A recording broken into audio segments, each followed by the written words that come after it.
guys, what is up? Somebody20 here, or looking to bring you guys another NHL 17 news or whatever, little update video, whatever you guys want to call this. But I am out of town at the moment, so you guys may know my mic quality is way down. First off, thank you to X-Tech. You guys all know him. Thank you for the gameplay in the background. I'm recording this on my Mac, so hopefully it's all right. I'm recording this using the Apple headphone microphone, so hopefully it's all right. But this is such big news. I had to bring you guys this. The features for NHL 17 got released today around 8 a.m. Pacific, and I'm sorry for how late this is going up, but I just want to bring this to you guys anyways. I'll go through the main points I want to talk to you guys about and what I can share with you guys and what I know about it. And yeah, so let's get right on to it. We're going to start with HUT. So the first thing is NHL Draft Champions. That is right. So I talked about this in the survey, the possible features video I did. But pretty much, if you guys don't know, Madden's Draft Champions, pretty much how it works is you have, I want to say, 12 to 13 rounds, and not 100% sure on that. But you start off by picking a head coach, and with that head coach, you get a base team, and then you get 12 rounds to build that team up to make it amazing, pretty much. And the way it's going to work in NHL, as far as I'm understanding this, because of how this reads, it says the new Draft Champions mode introduces the thrill of the fantasy draft with vast rounds of superstar picks. Each round challenges managers to choose the best players to build a balanced team. Immediately following your draft, take to the ice and fulfill your team's potential by winning the draft championship. And so the way it works in Madden is you have 4 wins and you have 2 losses. So the best you're able to do is 4-0. The worst you're able to do is 0-2. So and it's free in Madden, but they do have a ranked mode where it gives you different rewards. But pretty much what the rewards are in the free mode are badges, which in NHL is going to be the equivalent of trophies. So we'll be getting different kinds of trophies that we can put into sets or collections and earn. We don't really know yet. We can earn maybe flashback players, maybe packs. We don't really know what they'll be giving us, but that's pretty much what we're going to be aiming to win in these drafts. And some game changers on Twitter did say that there's a ranking, there's a rating. So if you guys know FIFA, everyone's going for the 193 right now. It was 190 for a while, so it'll be fun to see and how awesome we can make our teams by the rating, and it should be awesome. I'm super excited to finally get a draft mode in the NHL, and I'm definitely going to spend a lot of time in it. And I'm excited for it to go. But the next thing about HUT, this is major. Not only did they show us the first glimpse of the HUT cards, which I really like. I think they're really simple and they're really clean, and a lot of potential for things that I want to get into later. But we'll go over the HUT Synergy. And so pretty much they got rid of Chemistry 100%. And HUT Synergy is the most played mode in EA Sports NHL. It gets even better. Introducing HUT Synergy, an all-new team building system designed to challenge the way you build and play as your ultimate team. Pair player strengths together to create synergy in your roster and grant perks across your lineup. So, as you guys can see in the bottom there are 4 or 5 different synergy types that are at the bottom right there that are on this team. So the Wicked Wristers is initiated, and so is the Passing Playmakers. We have 2 out of 3 points for the Offensive Juggernaut, and we have 1 out of 3 for Net Front Presence and Dirty Dangler. So pretty much what this is and how this was explained to me by some of the game changers is that, as you guys can see out there, Jonathan Tays has WW, so he has Wicked Wristers. Now, I don't know how many players you need for Wicked Wristers, but say you need 4, so say Tays is 1, Bobby Ryan's 1, Yakupov is 1, and say Vanek is 1. So those are 4 Wicked Wristers, and that will give your team a +3 shot accuracy, or +3 shot power, +3 whatever. It will give your team a boost based on that, and I'm guessing it's the same thing with the Passing Playmaker. Again, don't know how many players you need for that, but it will increase the passing, the handling, the deking even. I don't really know. There's a lot of options here, and I'm assuming with the Dirty Dangler, obviously your hands will go up and stuff like that. An Offensive Juggernaut, I'm assuming that it's a huge boost, and those are going to be super hard to get. Net Front Presence, obviously, that's going to be like balance and probably hand-eye are probably going to get boosted up for there. But, so you need 3 of the Net Front Presence players in order to get that boost specific to that team. So there are no more boosts, there are no more change team, and there are no more position change cards. So for everyone that has OCD out there like myself, as much as I'm excited for the packs to mostly be players now, I'm not excited because my OCD is going to go crazy where I see a Tays, a Sagan, and a Tarasenko all on different teams and all out of position. It's gonna drive me nuts, but it's definitely for the best. So as far as I know, the only thing that will be in packs is pretty much going to be contracts and players, and possibly arenas and jerseys. But we're still not 100% on that. Obviously, haven't seen any packs or anything like that. But I am super duper excited. And also on Twitter, the Game Changer said that you're not able to change the synergy types. So say you have a Nail Yakupov, and say I don't know if they will be different per card you pull. So say maybe you can pull a card with the Nail Yakupov with a Wicked Wrister, and maybe that will be more valuable than one with, say, net front presence. You know what I mean? So there's a lot of different opportunities here, and I'm super duper excited. It's definitely a good way to switch it up and change team building for the better, I think. And going off of Madden's Ultimate Team, I know it seems like they're copying, or not even copying because they're obviously the same company, but they're taking a lot from Madden Ultimate Team. I think this is great implementation into HUT, and I think it should work out really well. And yeah, but quickly, I want to go over the player cards themselves in HUT. So as you guys can see, that's the design for this year. It's neat and whatever. That's cool. But one thing I want to note is obviously the names are all at the top, so you no longer have to either flip the cards when you're taking a screenshot of your team or learn everyone's foreheads like a lot of people did. And another thing, obviously here on the first line, you guys can see the synergy types. You're able to swap, or you're able to hide the synergies by just going down on the right stick, and it will go back to the main player stats. But we were also told by Game Changers on Twitter, I'll leave a link to a bunch of them down below. They are the biggest asset if you have any NHL 17 questions, because obviously they help build the game and even play it. So, but those 5 stats will be at the back at the bottom when you're not seeing the synergy. And also, if you're able to click right stick in, you'll get the player info. And for the first time ever in HUT, we will finally get in-depth player stats, wrist shot accuracy, wrist shot power, everything you guys will see in GM mode or any edit player screen, finally into HUT. So we'll be able to see, so say Patrick Kane gets a team of the week, we'll see, oh, hey, his wrist shot accuracy went up by 6, or his hands went up by 9, like something crazy like that. And that's drastically going to change the, not only the value of the cards, but just who you, like, the point of them. Like, if there's a 98 overall Malkin, but his stats are similar to his 96, why would you pay them more for the 98 and stuff like that?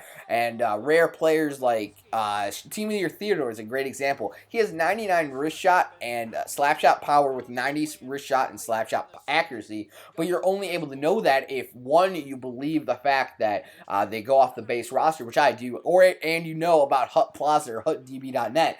That's the only way you know, and that's why that card's only 100k. If everyone knew how good Team of the Year Theodore actually was, he would be at least 300k for how amazing his shot is. So that's going to not only change player values, but just it's going to change HUT for the better. I'm so excited for it. It gives us a new reason to be excited about a card, to see, oh my god, this card is 99 shot accuracy. I have to get this. Not, oh, I mean, just another player with 99 shot, whatever, and no one even knows what it is. So I'm super duper excited for HUT Synergy. And yeah, HUT is looking very good this year. Another minor note, above the coins, you guys can see there's a little P. I'm guessing it's going to be points. It could be pucks. Who knows? Maybe the pucks are coming back. But it's just going to be like FIFA points or Madden points.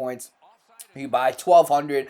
Each pack will cost, say, 150. It's just a quicker way and a better way to buy packs, pretty much. But that is that for HUT so far. I want to move on now to ESHL, where we're finally getting the progression we've always wanted.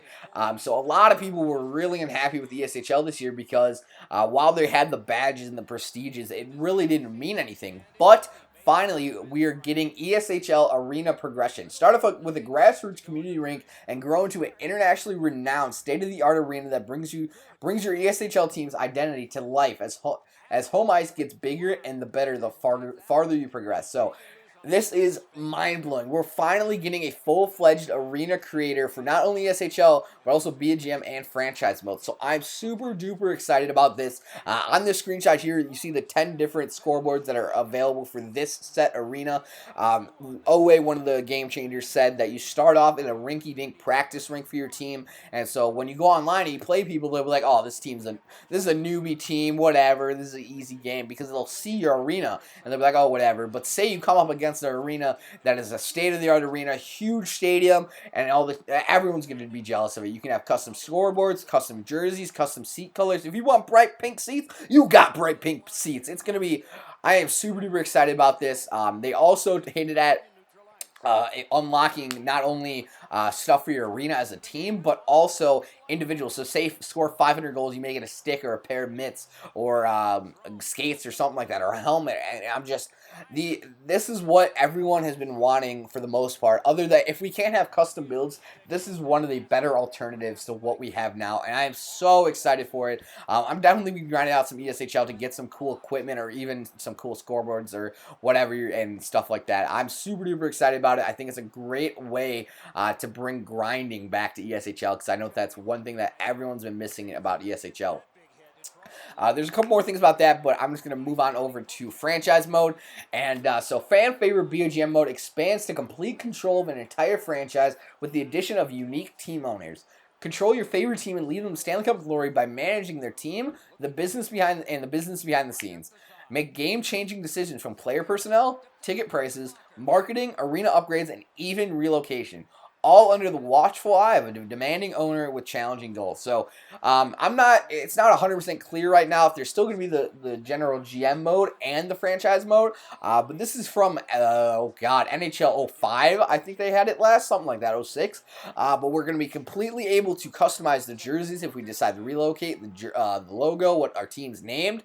We're going to be able to build our own arena. Say that you're in Edmonton. So say you're in Edmonton and this was an NHL 16. You had the choice. Hey, I want to upgrade the Rexall place, or hey, I want a whole new arena, or hey, I even want to relocate the Edmonton Oilers. You have that option now in franchise mode, and also with ticket prices, and maybe if you're a team like Ottawa and you raise the ticket prices, maybe that will raise your internal cap, and because it says you have demanding owners. So say that Eugene Melnick is the owner of the Senators. Obviously, is not a huge spender when it comes to free agency and trades and taking out salary and stuff like that. But say you're doing really well in marketing and your ticket price and stuff like that. Maybe he will increase your internal cap and let you sign bigger and better players. So I think it's a super good thing for NHL 16 or NHL 17. Good God, and I am super duper excited. I'm definitely going to be doing a series on franchise mode. I'm super excited for it. Probably a relocation, because I just think that's the most unique thing we have so far.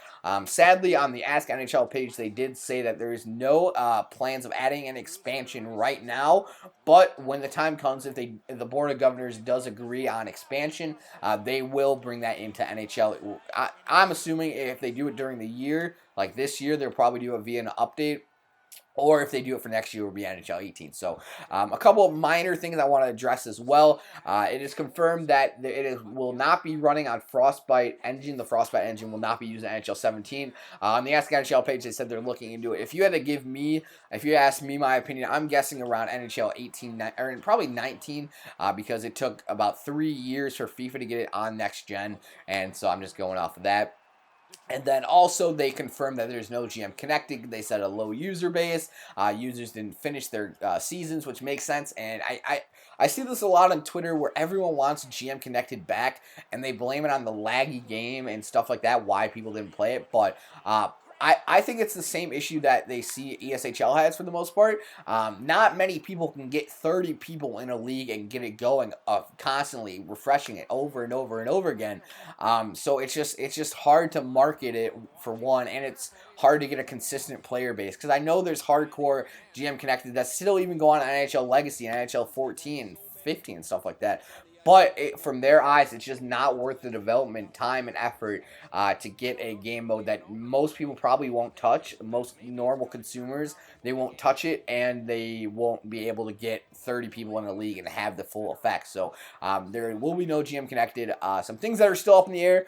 No idea if the arena customization or jersey customization is coming to HUT. I mean, I'd assume, or I'd hope at least, they kind of do what FIFA did. If you win the Division 1 title, you get this jersey, or you get limited edition jerseys for doing tournaments or something like that. They haven't announced tournaments or anything like that. What else? There's no word on a soundtrack either yet, so hopefully that will come soon. I'm trying to think if there's anything else I need to talk about. Oh, obviously, one big thing, if you guys are into the American hockey scene, the ECHL, the East Coast Hockey League, makes its debut in NHL 17. It's going to have all 27 authentic teams and rosters and jerseys and stuff like that. So that opens up the opportunity for GM mode not only to send your players down, like how the Maple Leafs do. They send their players down to the Solar Bears, Orlando Solar Bears, and give them more playing time and stuff like that and help them grow. But also, you'll get more jerseys to use in HUT, more logos. And they have some of the best and most creative team names, jerseys, logos, stuff like that. So, cool little addition there. Definitely excited to see it. But, guys, that is pretty much all I wanted to talk about today. This video is going around 15 minutes long, so I do apologize about the length. But I just wanted to get everything out there and let you guys know what I know. And, yeah, so hopefully you guys did enjoy this. Look at the full feature list down below at easports.com/NHL. Definitely go check it out. If this video helped you guys at all or informed you guys at all, and if you guys have any questions, let me know down below. I know it, I'll answer it. But, guys, hopefully you guys did enjoy this video. If you did, let me know down below. Leave a like if it helped you, and I will talk to you guys later. Bye!